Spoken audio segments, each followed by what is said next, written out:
So that clip was a little over a minute long, and she's a quilt maker, an airplane flyer, a jump rope counter, and a paint picker.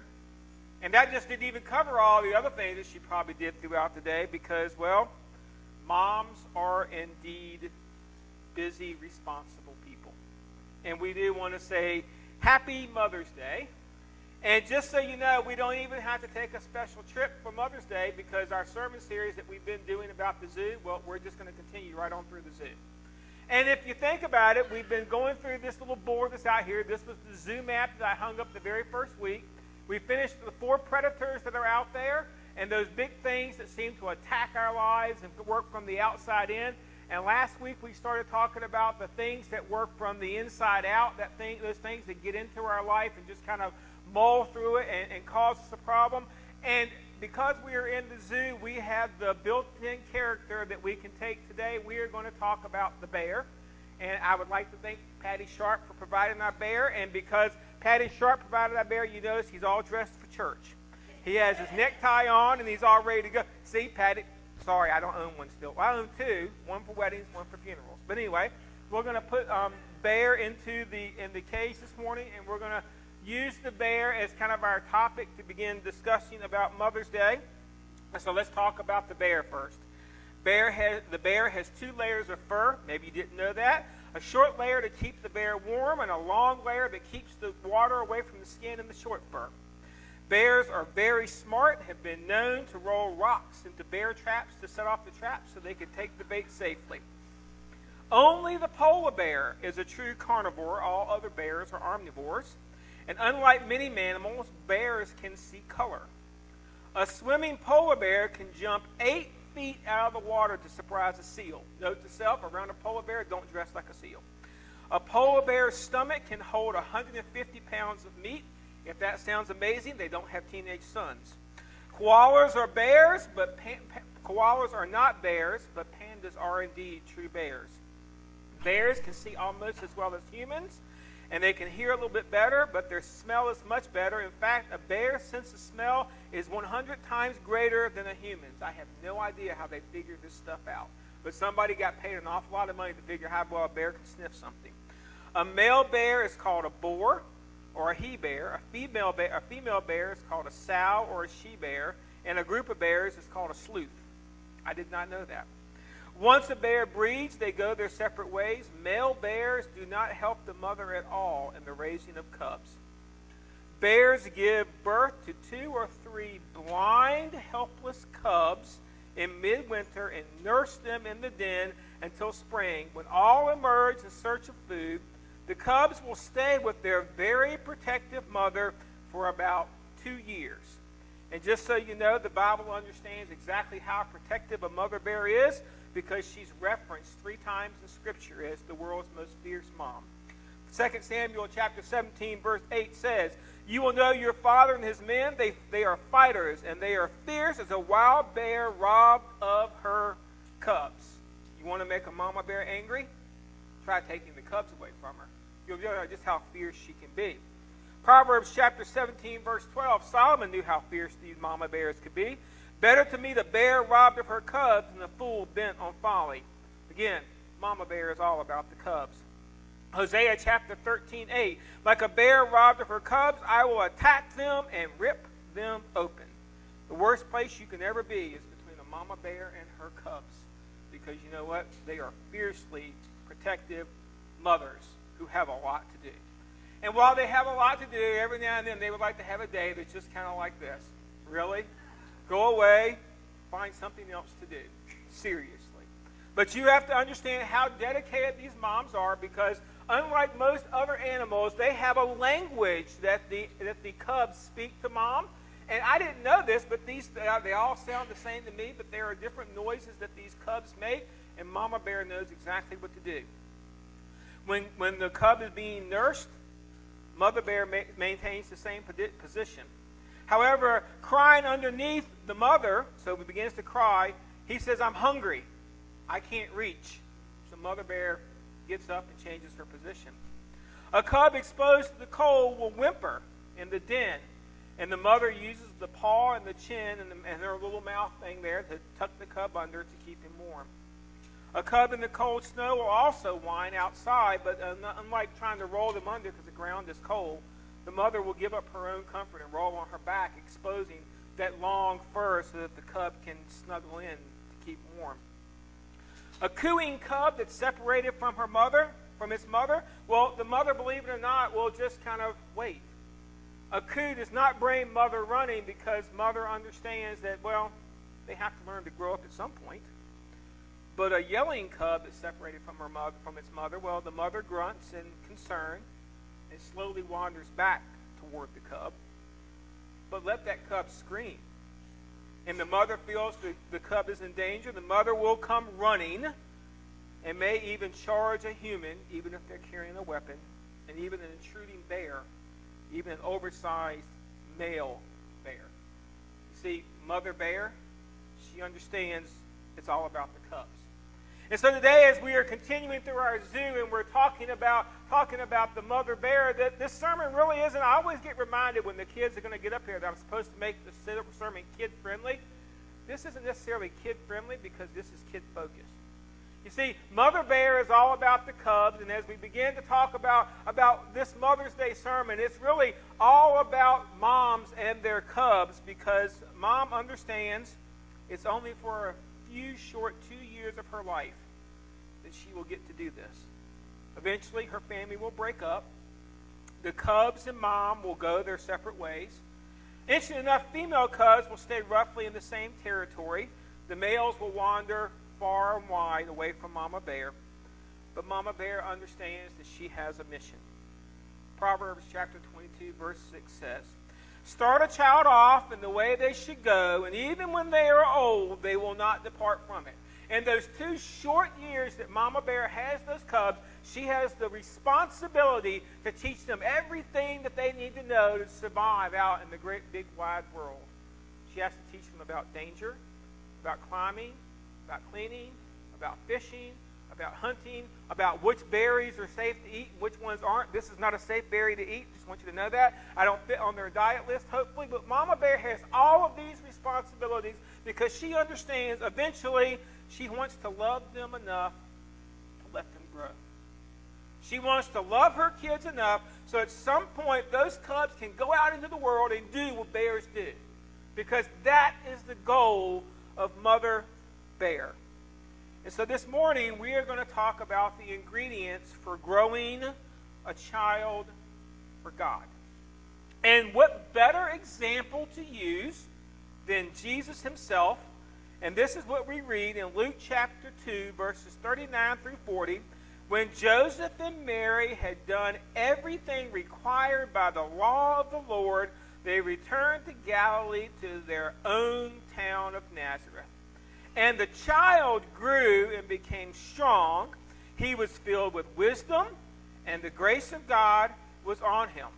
So we don't get very many pictures of Jesus' childhood. As a matter of fact, we get the one when he's probably 2-ish, when the wise men show up. We get the little snapshot of when he's in the temple and he's there preaching and teaching the people that are supposed to be in charge. We get that little snapshot when right after they go up to Egypt and he's not a baby. So we get those little snapshots, but we don't really know a lot about Jesus' childhood. As a matter of fact, this is the most in-depth verse that we get of what Jesus was like as a child. I often wonder what kind of teenager Jesus was. It would have been interesting. But I want you to see how God put the ingredients together to grow Jesus. Now, this is weird to me because Jesus is the Son of God. So I would have thought if there was ever a child that would have come with a ready-made package, he would have been it, right? I mean, just add water, shake, and he should have been good to go, but that's not how it worked. Even in the Son of God's life, he had to have the proper ingredients to help him grow, and it all began with committed parents. I want you to note how the verse starts. Dad Joseph, who, by the way, was not his real dad because he was the Son of God, so he was taking a role, an active role in a child's life that wasn't really his child, but Dad Joseph and Mom Mary started off with a commitment to do things God's way. We are not bears. We're people. And while today is Mother's Day and we honor moms and we realize how much investment that moms put into their children, we need to understand the healthiest environment for us to raise our kids is when there's a family surrounding them. And both of their starter there, they were committed to God's path. I want you to know this didn't say that they did some things that the law required. It says they did everything. They took care of their commitment to God before they began to take care of their commitment to their family. They understood if I'm going to have a family that is going to successfully grow children for God, it begins in the home. And that's interesting because they established a home life for Jesus. Specifically, they went to Galilee, the town of Nazareth. And why is that important? Because that's Mary's hometown.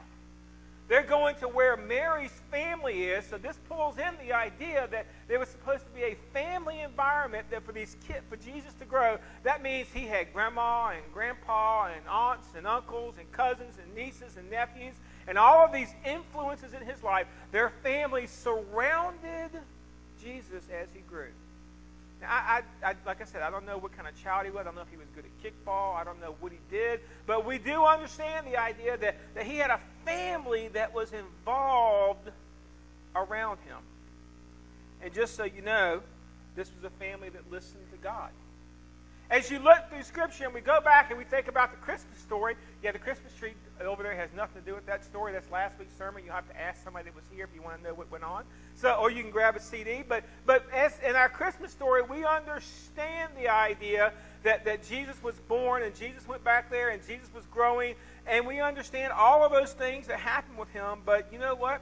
We also understand how many times an angel showed up and said to Mary or Joseph, do this or do that. And what did they do? They did this and they did that. They did exactly what they were told to do because this was a family that listened to God. And this was a family that was just not a home. It was a family that worshiped God. Verse 31, and I was reading there in chapter 2 of Luke, it says, every year Jesus' parents went to Jerusalem for the festival of the Passover. Now remember, they're in a Jewish tradition, so this isn't saying church is once a year thing. Okay, but you have to understand that they were in a Jewish tradition and they were in a Jewish religion. And it was a time of the year, every year, when you had to go down to Jerusalem to worship this particular festival. And it says that they were there every single year. Every single year they would pack up the donkey or whatever they would have and they would load the diaper bag on and they would put it all together and they would trudge their way all the way down from Nazareth to Jerusalem so that they could honor God and worship God at this time of the festival when they would basically offer a sacrifice for their sins. What an interesting picture. Sacrifice for the world. And every single year he went and watched this picture right out before him. See, this was a family that had made a commitment in their home. This was a family that had made a decision. As for me and my house, we will worship the Lord. This is a family that decided we are going to do things God's way, no matter what the cost, no matter what it took. They were given this responsibility. Here's the interesting thing. Remember, we're not talking about 30-some-year-old parents here. If you go back and you look at Jewish history or Jewish tradition, these guys are probably 13, 14, 15 years old. This kind of a responsibility. And they made the commitment.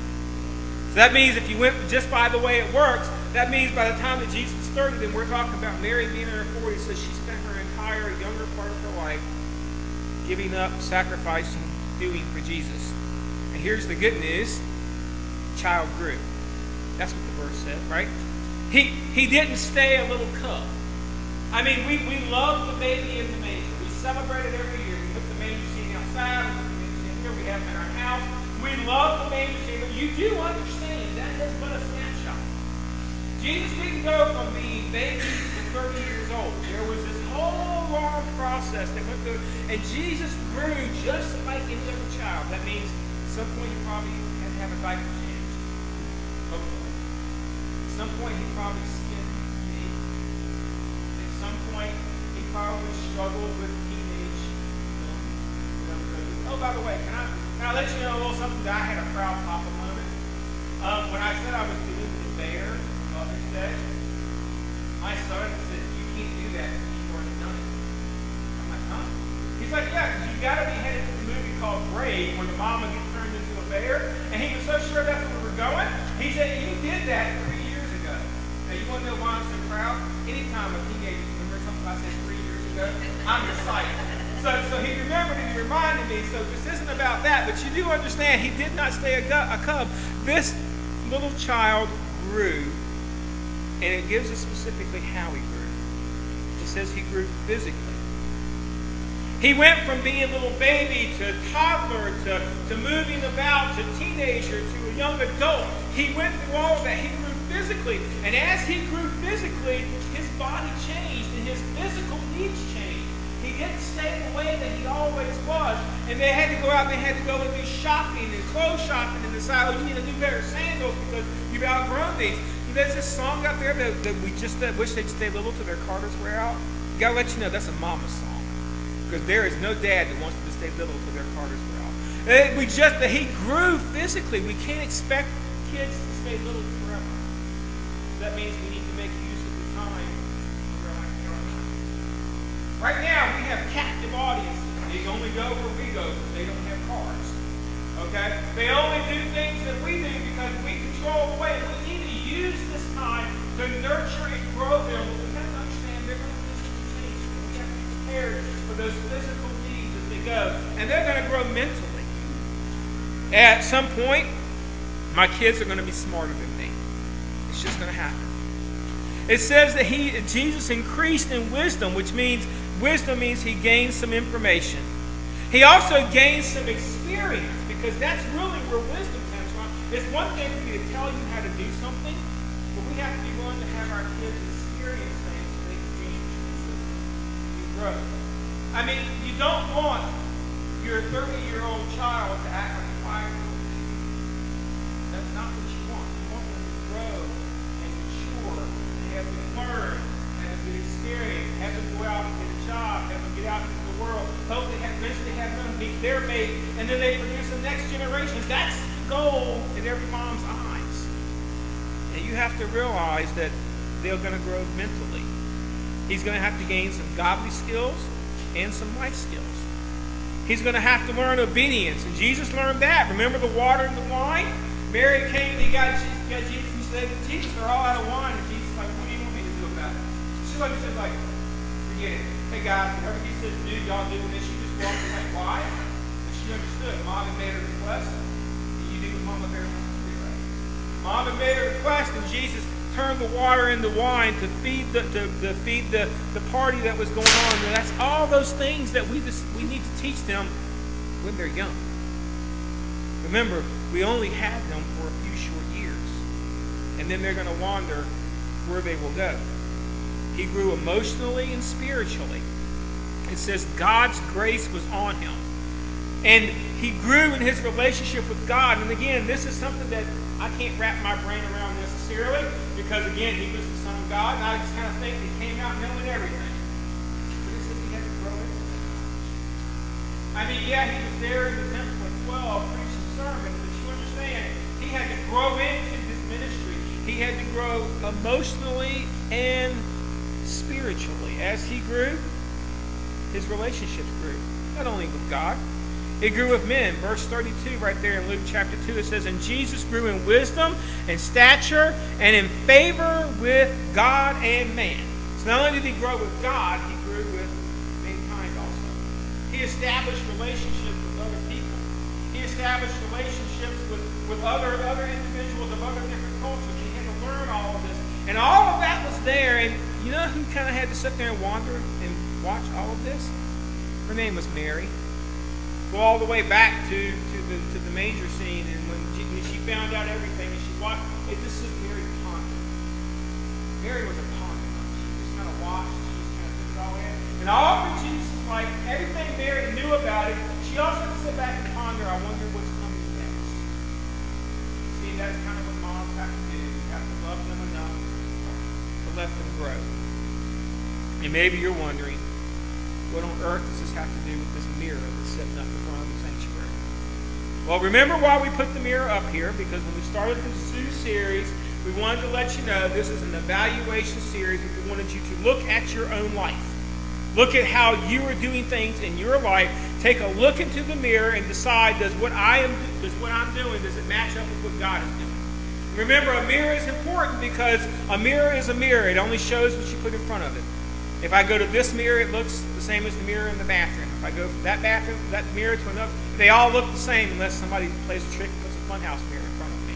But they all look the same. The only way to change the image of the mirror is change the person standing in front of it. And so you're probably wondering, what does this have to do with this particular thing? Well, I want you to turn, if you will, to Acts chapter 2, verses 42 through 44. And I want you to look at the first image of the church. This is what it says. They devoted themselves to the apostles' teaching and to the fellowship and to the breaking of bread and to prayer. Everyone was filled with awe, and many wonders and signs performed by the apostles. All the believers were together and had everything in common. They sold property and possessions to give to anyone who had need. Every day they continued to meet together in the temple courts. They broke bread in their homes and ate together with a glad and sincere hearts, praising God and enjoying the favor of all the people, and the Lord added to their numbers daily those who were being saved. You might be thinking, okay, I still don't get. What am I supposed to take out of this? Well, I want you to look at these words. They, everyone, anyone, all, and there. These were the words that described the early church, and you know what? There was no agency. When we see those words, they, everyone, anyone, all, there, then you understand those words included families as well as the kids. You see, we get this picture that the church just came out as this all-adult organization, and it really doesn't work that way because the early church, just like it is today, is made up of families. And those families have kids of different sizes, different shapes, different abilities, different skills, different challenges. They all were a little bit different. And you do understand that the church had a responsibility. That's our word for today. The church has a responsibility first to the families, to the moms and dads. It's interesting when Paul starts writing a letter to Titus to tell him how to construct the church. One of the first things he tells them is focus on your families. Have your older men talking to your younger men. And by the way, that could go all the way down because guess what? There's always someone younger than you and always someone older than you. I mean, I can make a line here and take the oldest guy and put him all the way down to the youngest guy, and they all go together because the idea is we're all supposed to be one to the other. Then he does the same thing with the women. He says, hey, look, you're supposed to let your older women minister to your younger women, and we're supposed to be ministering to our families, helping our moms, helping our dads, providing a path for them. And it says we're also supposed to be ministering to their kids. How are we supposed to minister to the kids? Well, just take a look at the Jesus model. We're supposed to be ministering to them physically. To provide a safe location for our youth to grow physically. We need to understand that when we get the newborn babies, they don't stay babies forever. Wouldn't it be nice if you put them in play there and they would stay there forever? Not really. Because you know what? That would be old. So we have to prepare that as those kids grow, they move from one section to another. And the church has the responsibility to begin to put things in place physically for these kids as they grow. We're supposed to have a responsibility to minister to them mentally. To provide engaging lessons that will help the youth grow mentally, both in their knowledge for God and life skills. The church has a responsibility and position to come alongside families and provide for them a sound biblical education for their kids. To put things in place that will challenge students to learn something new and to take that and apply it into their life and not just make it information that they can maybe win a Jeopardy category at some point. We want families to put into action exactly what they're learning. We're supposed to be there for them emotionally. Provide an environment where they don't feel like a burden, but a blessing. See, when we're dealing with kids, it says we're supposed to love them. That means make a commitment to them. That means show them compassion. It means that we're supposed to encourage them. And kids need a lot of encouragement. I mean, they really do. Sometimes they need it on the positive side, well done. And sometimes they need it on the forceful side, get moving. But we're supposed to be there as a church body to come alongside these families and encourage them. We have to be willing to support our families as they stand, because this is hard work, raising cubs. And isn't it interesting, in the one snapshot that we get of Jesus in his younger years, it's all there. Mentally, physically, emotionally, and spiritually. Jesus needed spiritual guidance along the way. You know what? Kids that are sitting around the sanctuary this morning, they're going to be also. It's our responsibility as a church, as we look in the mirror, to provide a clear path for them, the kids, to establish and grow a relationship with God. So as you look in the mirror, how do you think we're doing? When it comes to the cubs that God has entrusted to our sloop, that's a fun word to say, to our sloop, to our group, how are we doing? Are we supporting our families? Or are we just kind of putting them on the line? Are we supporting our kids? Or are we just kind of like, yeah, well, we'll be used to it when we get older and actually children? See, we have to have an opinion about kids, and the opinion needs to come from exactly how Jesus thought about it. Did you know Jesus was a kid-focused person?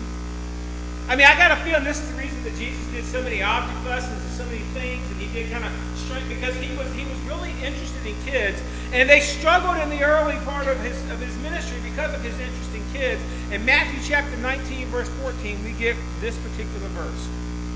Jesus said, "Let the little children come to me, and do not hinder them, for the kingdom of heaven belongs to such as these."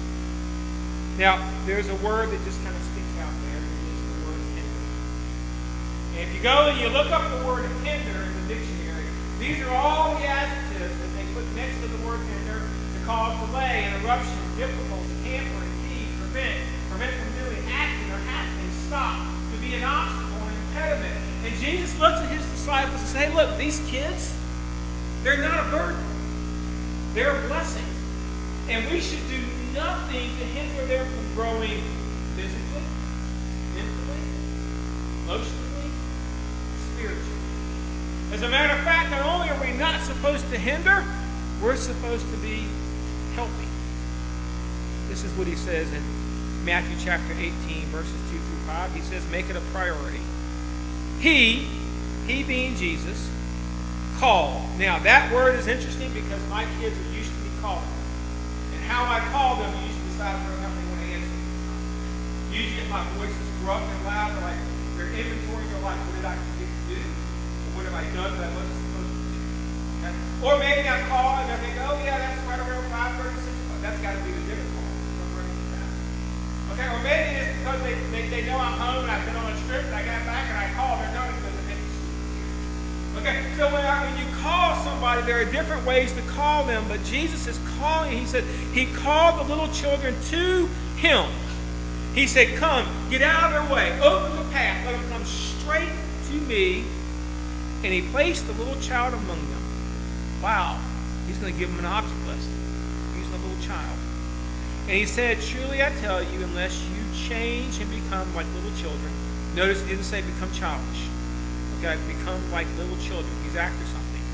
You will never enter the kingdom of heaven. Therefore, whoever takes the lowly position of this child is the greatest in the kingdom of heaven. And whoever welcomes one such child in my name welcomes me. Jesus made children a priority in his ministry because he understood they're the fertile territory. They're the places that we pour our resources into because they are not our tomorrow, they are our today. But Jesus knew it. And he understood the idea that, you know what, we have to call to them. We have to build something that they're going to be interested in because, you know what, we can all learn a lot from a child. I do every single time I talk to one. I learn something new every single time. Because you know what, when you watch your child, their faith is so simple. It's not very complicated. They just kind of get the basics and they run with it. They don't have to have everybody tell them all the theological reasons that something works. Sure, I can accept that, and they just move. And it says, Jesus says, that's the attitude that you got to have. And where do you learn it? You learn it from kids. You learn it from watching kids that come and they learn something. And they're just so excited to come home and tell you what they learned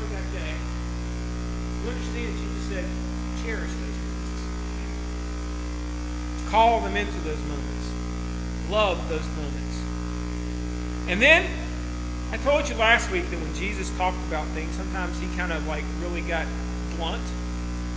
And then he puts the warning label to go with this. If you choose that you don't want to have children and you don't want to help the children, this is what he says. Pay really close attention, because these are not my words.